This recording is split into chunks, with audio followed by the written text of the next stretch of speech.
Faraway Tea.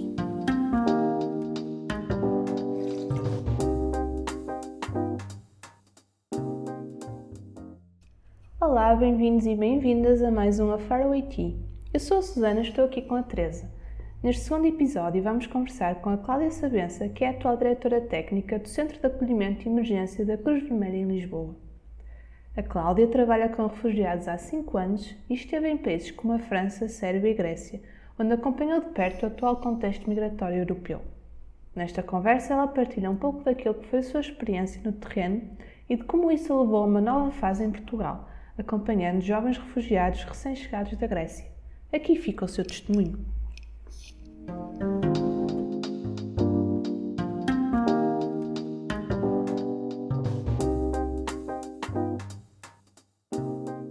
Olá Cláudia, bem-vinda ao nosso podcast, obrigada por estares aqui connosco hoje. Se calhar para começarmos a conversa, era interessante também começares por nos falar um bocadinho do começo da tua experiência com refugiados, como é que surgiu, enfim, um bocadinho sobre tudo. Boa, olá, então obrigada pelo convite.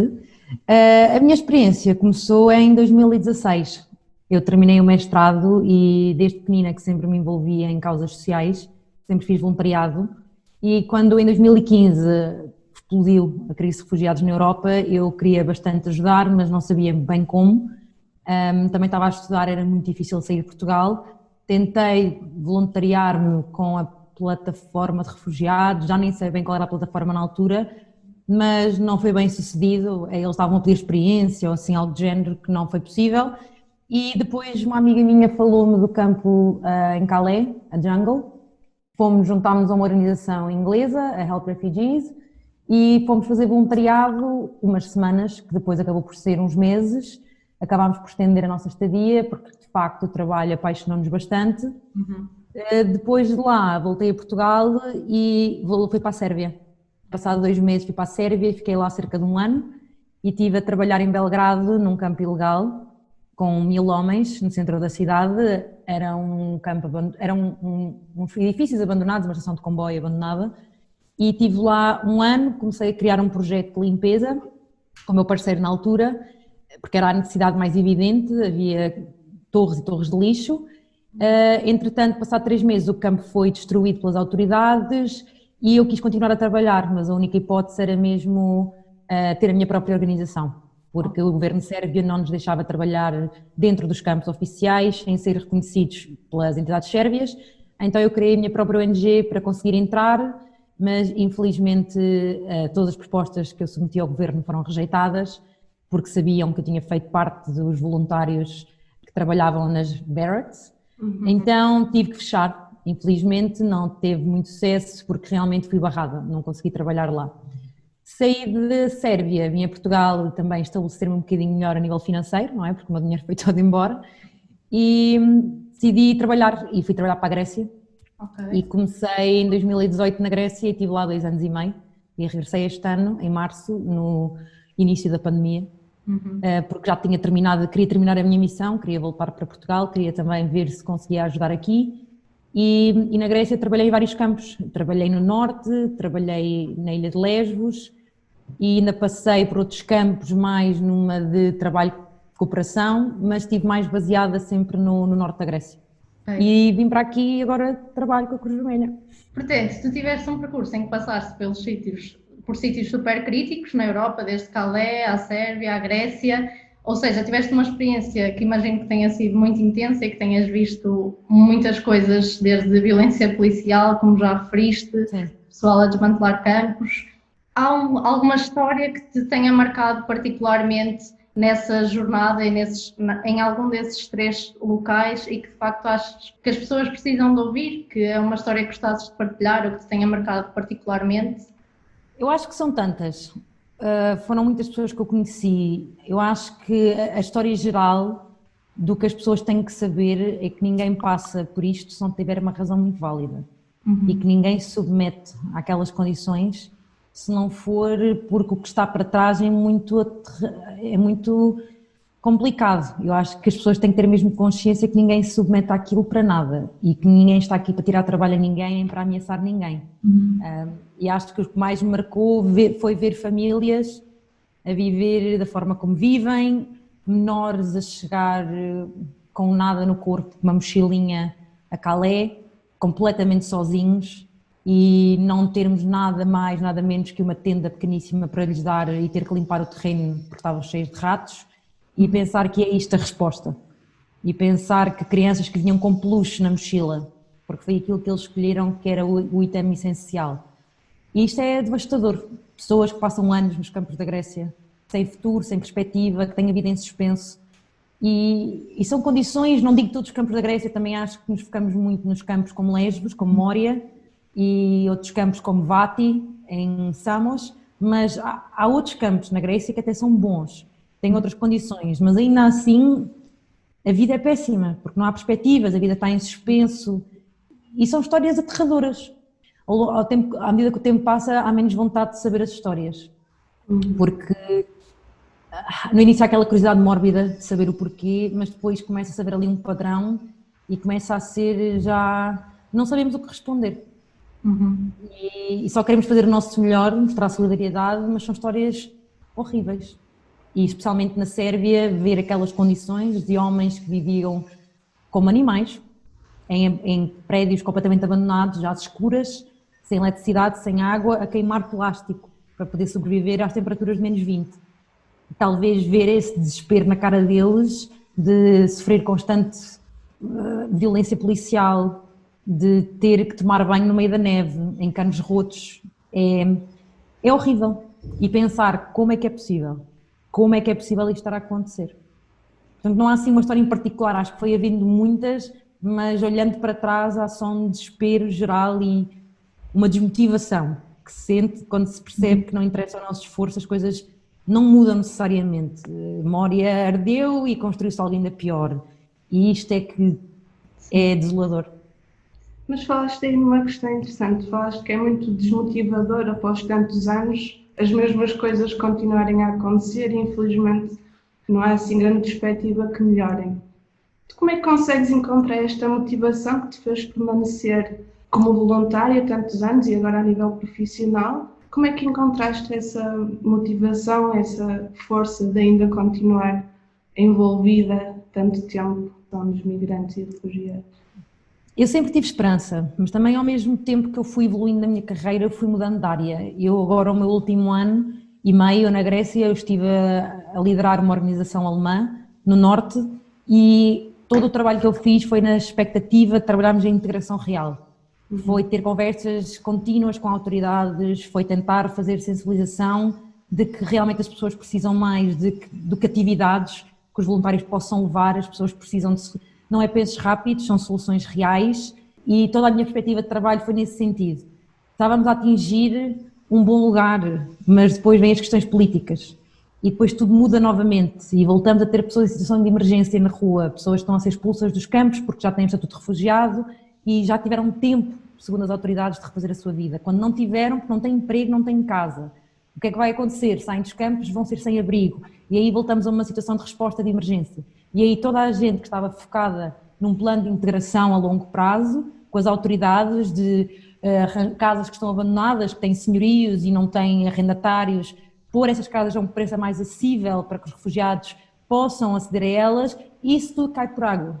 Quando temos um influxo de sem-abrigo na cidade que não tem o que comer. Então é um ciclo vicioso que uma pessoa acaba por pensar, bem, isto realmente só quem está lá em cima no poder é que vai mudar isto. Nós estamos só aqui a fazer resposta rápida, mas todos os nossos esforços parecem sem sentido. E houve muita gente, meus amigos, que saíram do terreno por isto, porque chegaram a um ponto de burnout em que estamos todos os anos a debater as mesmas coisas. A agenda tem sempre os mesmos assuntos. E chega um ponto em que cansa e tens mesmo que acreditar que o sistema vai mudar para continuar. Eu confesso que desisti um bocado da Grécia porque achei que estávamos a atingir um nível muito sustentável e depois vem o novo governo e manda tudo abaixo e voltamos à estaca zero. Eu tinha passado de um armazém de 1000 metros quadrados para 500 metros quadrados porque acreditava que a solução não passava só por distribuir roupa e recolher bens materiais, que tínhamos que injetar esse dinheiro na parte sustentável da própria economia local, que tínhamos que contratar professores gregos para ensinar grego, que tínhamos que investir em estruturas locais, que todo esse dinheiro dos donativos tinha que ir para algo mais sustentável e depois ver que afinal temos é que comprar tendas, temos é que comprar sacos de cama porque não dá. é mudar as estruturas que depois no fundo já não são suficientes para a resposta, e porque cortámos programas de comida, porque não vamos estar a dar comida, vamos pôr as pessoas no mercado de trabalho, vamos dar-lhe um meio sustentável para sobreviver, não há trabalho, vamos voltar a dar comida. E eu tive que sair da Grécia por isso. Ao fim de 4 anos percebi, não é esta a linha que eu quero estar, é preciso pessoas estarem lá, eu respeito isso, mas é preciso ter realmente também um estômago para estar a lidar todos os anos com os mesmos problemas. E chega um ponto em que uma pessoa só quer falar com as pessoas que realmente têm poder de decisão e perguntar-lhes se isto faz algum tipo de sentido, porque é um uso de recursos parvo, estamos a trazer pessoas que eu também fundamentalmente acredito que cada vez mais temos que fazer o empowerment das comunidades locais, isso é das leis basilares do humanitário, e parar de importar ajuda porque achamos ser necessária quando estamos a desvalorizar os recursos locais. Quando eu falo de recursos locais também estou a falar da comunidade refugiada e imigrante, que não são nenhum tolinhos, eles têm muitas capacidades. E também explorei muito internamente o que é que significa o White Savior Complex, e acho que todos nós deveríamos olhar para ele de alguma forma e perceber se fazemos parte disso, porque estamos, se calhar, a tirar oxigênio a quem lá está. E especialmente nesta situação de pandemia, eu ponderei muito também a nossa presença internacional. Nós estamos a ser um asset neste momento ou estamos a contribuir para um problema? A estrutura de saúde na Grécia é muito pobre. Não é em todas as partes da Grécia, mas é em algumas. Há um hospital em Lesbos, na ilha. O que é que significa levar voluntários internacionais para lá para responder a esta crise? Não significa, se calhar, ocupar camas que deveriam ser dos locais ou da comunidade. Tudo isto são questões éticas que depois têm que ser levantadas e questionarmos a nossa presença. E eu senti que queria trabalhar num projeto com refugiados, mas que significasse um bocadinho mais de soluções a longo prazo. E foi por isso que este trabalho chamou por mim, porque parece ser uma integração mais real. Estamos a fazer um trabalho que poderá ter um impacto maior a longo prazo na vida destes jovens, que não passa só por pensos rápidos, por dar aquela dose de comida que é necessária, não digo que não é necessário, mas é uma escolha de carreira que tem que se fazer. Eu pessoalmente senti que esgotei os meus recursos de emergência e que não tinha mais nada para dar. O meu cérebro já não estava focado em resposta de emergência, já estava focado em soluções duradouras. E infelizmente não é isso que se passa ainda. Ainda estamos há 5 anos, parece que não se aprendeu nada. E ver o que aconteceu em Lesbos foi só uma prova disso. Eu trabalhei em Mória, eu lutei muito com as autoridades por causa do que se passava lá, fiz distribuições em Mória, era contra aquilo, e perceber que todos os esforços, todo o dinheiro que foi gasto naquele campo para melhorar as condições sanitárias, muitas organizações meteram lá dinheiro, organizações para quem eu trabalhei, imenso dinheiro que foi dado, para depois arder e fazer-se algo ainda pior. Então, obrigada, mas eu não consigo. Eu vou ter que lutar por esta causa por outro ângulo, que não vai ser já no estrangeiro. Não vai. Mas é interessante porque realmente nós ainda hoje falámos nessa questão dos voluntários internacionais em tempos de Covid e falámos não só da Grécia, mas também da Bósnia. A comunidade de refugiados e imigrantes é muito grande, eles têm, se calhar, mais valências que os voluntários internacionais para realizar o trabalho que os voluntários internacionais vão lá fazer. Este ponto que tocaste é bastante interessante e pertinente. E tu, já tendo uma experiência tão grande, tu achas que, por exemplo, agora no teu trabalho atual, que vamos passar agora para este tema, o que é que conta mais? Foi a tua experiência que tu tiveste no terreno ou a tua formação profissional? Eu acho que no recrutamento em si, pronto, eu já cumpri os critérios na parte de formação, porque sou socióloga, mas o que foi, eu acho, decisivo para quem me recrutou foi o tempo de experiência lá fora, porque era preciso alguém que percebesse o outro lado e que tivesse conhecimento de causa, porque estes miúdos vêm de sítios que eu conheço pessoalmente, então isso também ajudou muito no trabalho com eles, acho que os tranquilizou, que eu não sou uma pessoa que estou aqui a falar sem saber, insensível, que não sabes o que dizes porque nunca tiveste. Não, eles sabem que eu estive, eles sabem que eu até passei mais tempo na Grécia do que eles e que vi muitos campos e lidei com muitas situações, nunca lhes tirando, não passei por aquilo que eles passaram, mas ajudou. E eu acho que para fazer este trabalho era preciso um misto dos dois. Era preciso também a parte de gestão de projeto, era preciso a parte de coordenação de equipas, porque eu já coordenei várias organizações e sem dúvida o trabalhar com esta população é muito específico, especialmente nos pontos culturais, é preciso entender, saber ler o contexto sem tirar grandes conclusões, então é bom que haja um olhar mais treinado neste aspecto para desenvolver este projeto, porque é realmente especializado.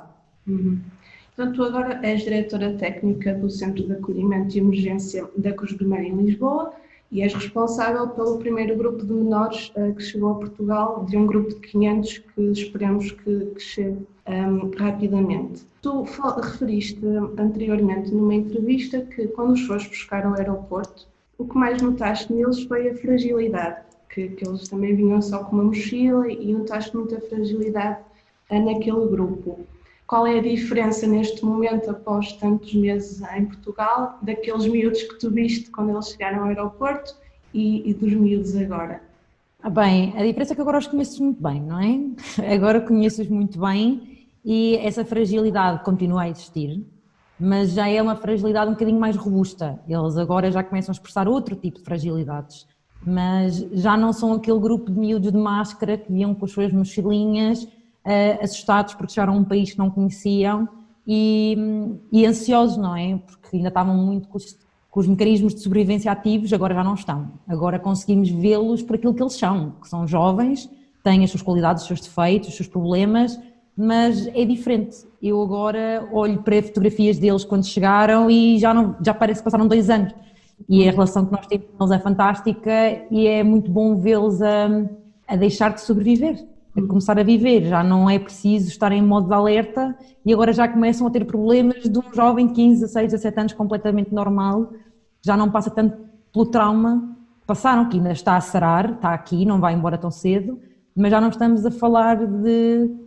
Já todos os comportamentos estão a ser desconstruídos, porque eles também tiveram que criar mecanismos de defesa, que agora já não precisam de os ter, porque já têm uma cama, têm um chuveiro, têm comida, têm roupa, já não têm que se preocupar, têm acesso à saúde, são ouvidos, são acarinhados, e isto para eles era o mais importante, porque eles tiveram, ou Deus dará, durante muito tempo, são jovens completamente diferentes, continuam a ser os mesmos, mas já parece que cresceram, tipo, imenso.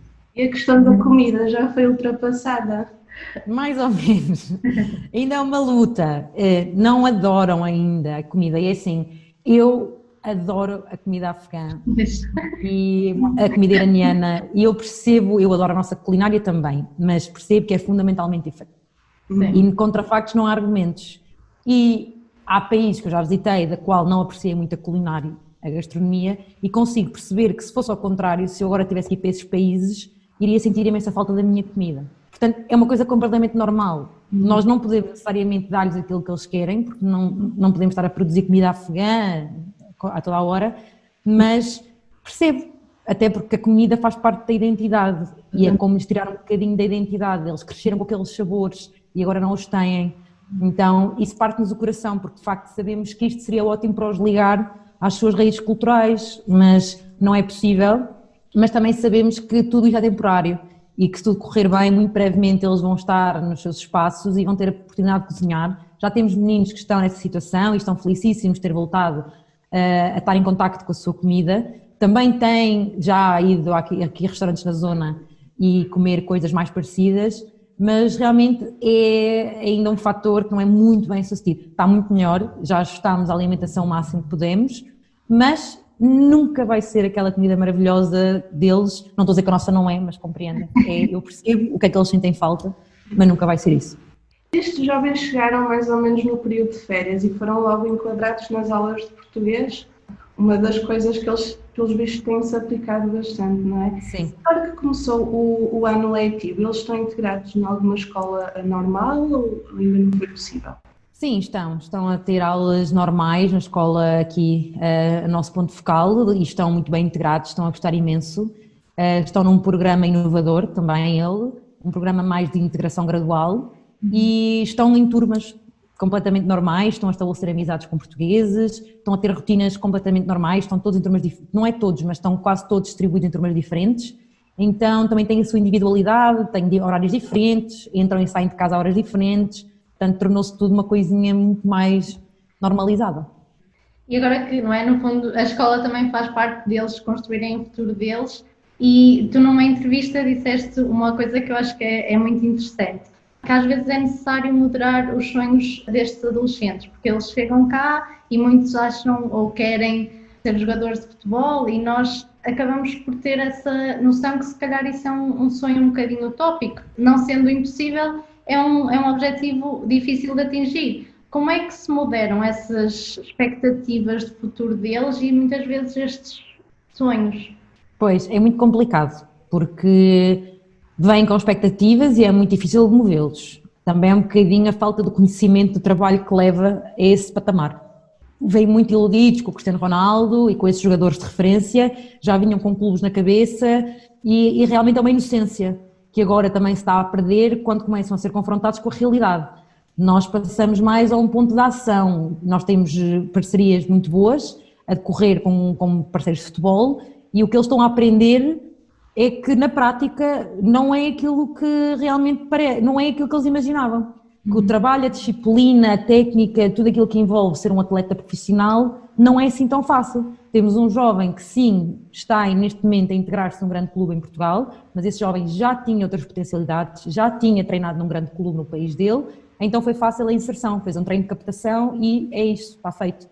Agora, a maior parte dos outros jovens aprenderam a jogar há uns anitos e foi mais aquele futebol de rua, pronto, e agora estão a ter realmente essa oportunidade com estes parceiros e estão a perceber, por técnicos especializados na matéria, que não é uma opção, mas está-lhes sempre a ser dada outra opção. Agora estamos a fazer o trabalho de trabalhar no futebol, não é necessariamente só jogar em campo. Há toda uma equipa, há todo um conjunto de profissionais que constituem um clube de futebol. Então esse é o trabalho que dois parceiros estão a fazer com eles, é mostrar-lhes que um clube não é só o jogador e que se eles querem estar na área do futebol e fazer disso uma profissão, podem o fazer. Outros querem fazer boxe e eles vão a boxe e estão a treinar com grandes treinadores. Aliás, nós ainda agora foram um grupo ou um estúdio de boxe profissional e desistiram. Fizeram o primeiro treino e depois chegaram a casa e disseram afinal não quero. Porquê? Porque foi muito mais difícil do que aquilo que eles imaginaram. Então às vezes é só expô-los à situação. Sonhos toda a gente tem, mas é quando se é confrontado que se percebe. E nós damos a oportunidade, vai e tenta. Foi, não gostou, de 3, ontem 2 já desistiram. E agora sabemos que no final quem se calhar vai ficar a treinar vão ser 2 ou 3. Porque os outros dizem, eu também quero boxe, eu também quero boxe. Mas claro, é porque o outro também quer. E porque veem vídeos no YouTube e acham que é fácil chegar àquele nível de profissionalismo. Mas depois de terem tido um treino com um profissional perceberam, isto dói, eu não consigo, eu não quero, anula. Pronto. E é assim que nós vamos moderando as expectativas, mas é um trabalho diário. Conversas, milhões de conversas, mas também é por isso que a equipa está cá e é especializada e estamos preparados para isto. Todos os dias os educadores têm conversas mais de reajuste, contenção emocional, um apoio psicossocial. E eles têm educadores de referência que acompanham os casos deles muito minuciosamente e estão sempre atentos. Quando é preciso um reajuste, fazem o reajuste na hora e vamos trabalhando com eles. Mas é ótimo realmente que eles possam experienciar por eles próprios e perceber que, afinal este nem era o meu sonho e daí partirem para outros sonhos. Isso é mesmo muito bom. E olha outro exemplo, vou-vos dar um que ia para uma escola de teatro, nós arranjámos uma escola de teatro aqui em Lisboa, mas coincidia com os treinos de futebol. E ele sempre disse que queria teatro desde o primeiro dia. E nós arranjámos-lhe então a oportunidade de ter aulas profissionais. Quando viu que era ao mesmo tempo que o futebol, ele tinha que escolher o futebol. Portanto, os sonhos são um bocadinho relativos quando se tem 15 anos, não é? Depois é confrontado com a bola e o teatro de repente já não interessa para nada. E quais é que consideras que são assim outros desafios na integração destes adolescentes em Portugal? Eu acho que o desafio vai ser sempre reunir com as famílias. Não há verdadeira integração até a rede primária estar completa, não é? Podemos dizer que é a língua, esse é o óbvio, eles têm que aprender a falar português para poder, ainda que haja muita gente em Portugal que não fala português e tem uma vida muito feliz, mas será importante, ainda mais no percurso escolar, para eles se integrarem nas aulas e aprenderem os conteúdos, que saibam o português. Mas estes jovens têm muita vontade de trazer as famílias que ficaram para trás e essa integração para mim não vai estar completa até eles poderem ter uma rede de suporte que não seja só os amigos que eles fizeram em Portugal.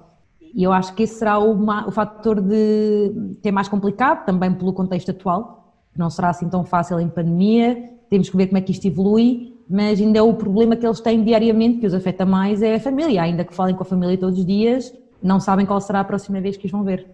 Estamos a chegar ao fim, tínhamos mais 2 questões para ti. Nós gostaríamos de saber se tu ainda sentes que tens algum preconceito ou estereótipo em ti que ainda não conseguiste ultrapassar, ou seja, mesmo após tantos anos de voluntariado e de tanta experiência que tu tens, se tu sentes que ainda tens conceitos, estereótipos e se sim, como é que lidas com isso? Mas com a população? Estereótipos relativamente à população refugiada, sim. Não, eu acho que não tenho, eu acho que tinha muito, mas agora não, eu acho que a premissa é ver para além das fachadas, que nada parece o que é. Com a experiência, não é? Sim, sim, eu acho que agora não há nada que me choque, acho que vi praticamente todas as nacionalidades, todos os contextos a funcionar e não há nenhum tipo de estereótipo, pá, acho que talvez não, eu acho que vou criando até mais, se há algum tipo de confusão mental, são coisas que vão aparecendo na minha cabeça pela carreira humanitária, situações que eu sou confrontada, que às vezes fica a duvidar, por exemplo, agora este papel do voluntariado internacional, qual é o seu papel, isso tudo é que eu vou criando e debatendo internamente. Agora, em relação à população, para mim estou muito esclarecida. No fundo, somos todos seres humanos e nem toda a gente é boa, nem toda a gente é má. Portanto, isso, olha, rótulos é a pior coisa. Uma coisa que eu treino muito na minha equipa são os rótulos. Nunca se deve generalizar.